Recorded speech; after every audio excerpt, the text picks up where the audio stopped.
if you look back at yourself even a year from now, and say, oh, well, yeah, I'm still the same. Like I'm good. I know everything and I'm solid. I don't know about that. I think, that's why I do love science so much, because it changes all the time. It ebbs and flows, like, to me, the human experience should, and you should be open to it. You should not be resistant to change. That doesn't sound like something that most people are familiar with, the idea of science being something that ebbs and flows, because to most, the idea of science is that we know exactly what we know, and that's why it's science. Yeah. So how does that work? Well, it's funny because that was actually a topic in one of our ethics classes last week, was what do we consider quote unquote real science and not? Is there a hierarchy of science? Because, right now I'm in the meat and potatoes of my thesis work, for example, and I have to base that work off of real quote unquote hard science. And people, when they think of that, they think of math, physics, chemistry, biology. But, you have to understand those things weren't hard science once. They were based off of theories and, again, the physical world, the empirical world. There's a whole nother subset that this empirical world is made off of, at least I believe so. And it's important to acknowledge that, yes, you want to have some foundational understanding of science. Like, for example, gravity. We're pretty good with gravity. Right. But aside from a lot of that, you want to have a really big and open and wide and arms open kind of approach, in my opinion, to everything in life, including science. Because otherwise you're kind of missing out on a lot. And I think that's something that definitely was pushed in our family, for sure, was to always, reach for more knowledge and more information and, never stop trying to spark interest in things, whatever that thing may be. And, right. I think you and I have found our own separate interests, and we've found interests that we share in common too. True. But it's important to not say, okay, well, I know enough about this subject. Now I'm good. I don't need to worry about it anymore. And to me, that's kind of what religion does to people, Right. It tells you that here are a set, defined, rule book pretty much for your life. And this is how things work. And you're good. As long as you follow these rules and regulations, and, politics does that to people. Right. It boxes you in. Right. And it tells you what you are and are not allowed to think, feel, act, say, do. I mean, arguably, that's any moral belief system. Sure. I would argue that a political belief system is the same as a religious belief system or a moral belief system. Yeah. Because it's kind of built into a system of politics in its own. Yeah. So then from a neurology perspective, from your perspective and what you know, how exactly does someone teach themselves that it's okay to question what they quote unquote know?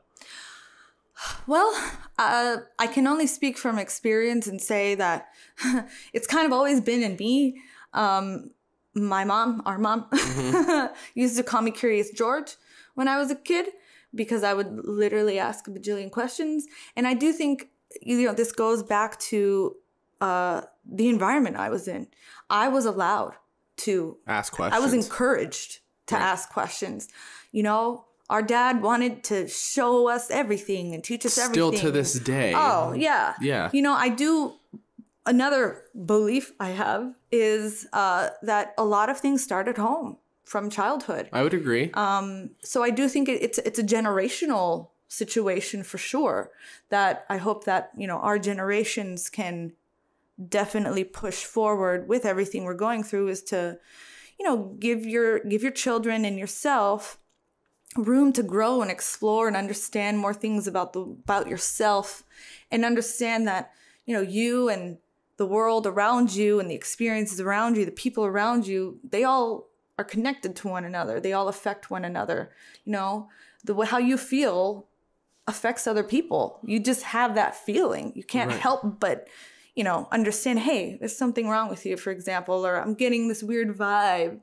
People talk about all these kind of hippie, new agey terms, but when you kind of pull it back and look into what it means at a quantum level, for example, there's some real evidence towards it. Mm-hmm. So it's all tied together, in my opinion. Well, I would argue too, saying that everything starts at home. It was a lot easier 30 years ago, 20 years ago, 25 years ago to shelter your child as they were growing up. The internet didn't exist. Television wasn't as easily accessible. Maybe not 30 years ago, but you get the point. So given the fact that there's so much more opportunity for exposure to new things, like getting on... Any 7-year-old knows how to use the internet today. Yeah. So you're exposed to a lot more. So I feel like you're prone to asking more questions because of that exposure. Sure. So then the issue would become, are parents willing to talk to their kids? Sure. And, I do think that's a double-edged sword too. You have almost this overindulgence of information. You don't know what's real, what's not real, what's right, what's wrong, what's fact, and what's not. And, I think it's important to, teach your kids to use the internet and information they come to with an objective mind first, and then make it subjective. So say, what source is this coming from? Teaching kids how to source things would be an incredible improvement on society, right? I think. Yeah. Sure.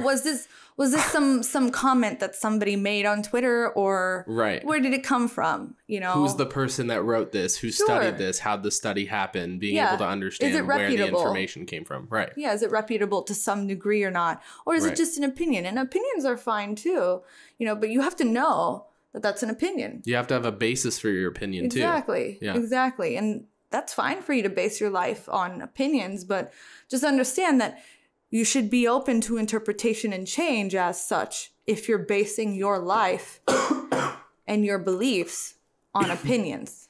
Okay. And not facts. And I think that's another interesting thing we've kind of turned around on is I think a lot of people base their life values and morals on other people's opinions and not so much on maybe what even they think. I don't know if a lot of people, including myself, until maybe more recently, knew what they thought about themselves and the way they want to live their life outside of others. I think that's the part of being you, though, is the fact that you shouldn't ever really know who you are, or it doubles back to what we were talking about 5 minutes ago, where you don't really ever know who you are.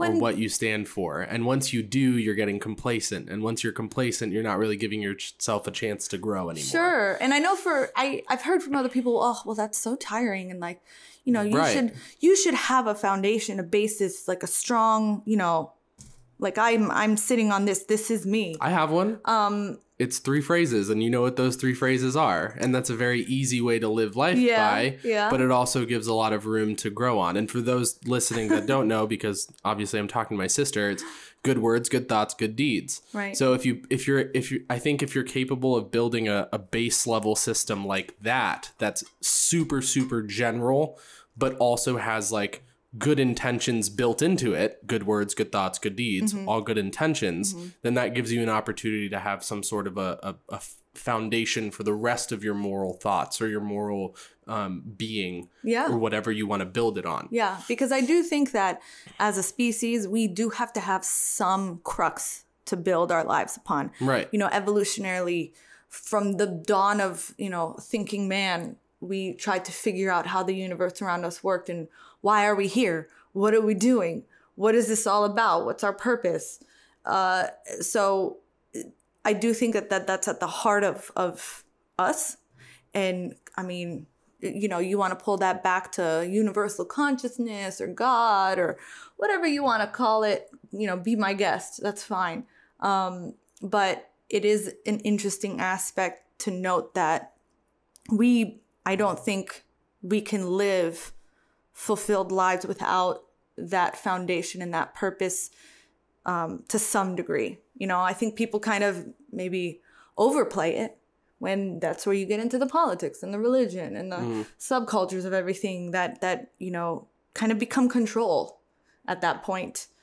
But, you know, like you said, good words, good thoughts, good deeds, that is a belief system. I think everybody has to have something. Right. I just think that the more fluid that something is, the more you benefit from understanding about yourself and experience people around in you. general. And not being afraid to experience things. Right. Not being offended by experiences and other things. Right. Because that's another issue I see a lot of times, I feel like, is, you know, everybody's offended or doesn't want to take things the right way, or, you know, uses things against other people. I mean, I think... Or even against themselves in a lot of Sure. situations. I mean, you know, it's so prevalent. It's just something that's hitting home right now is, you know, this movement we're talking about. It's a civil rights movement. And it is... you know, being somebody who believes wholeheartedly in the ability of people to change and, you know, be one with one another, it's preposterous to me that people still exist who would question, you know, any other person as being equal or worthy over another one. I just think it's insane. Right. You know, I think it's ridiculous that we still have to have these conversations. And, you know, it's funny, we look at ourselves as such a civilized and technologically advanced, you know, civilization. Right. And I would venture to say that a lot of the technological advancements have pushed us back a lot when it comes to our mental, emotional, psychological, philosophical well-beings. And I mean, why can't we balance the two out?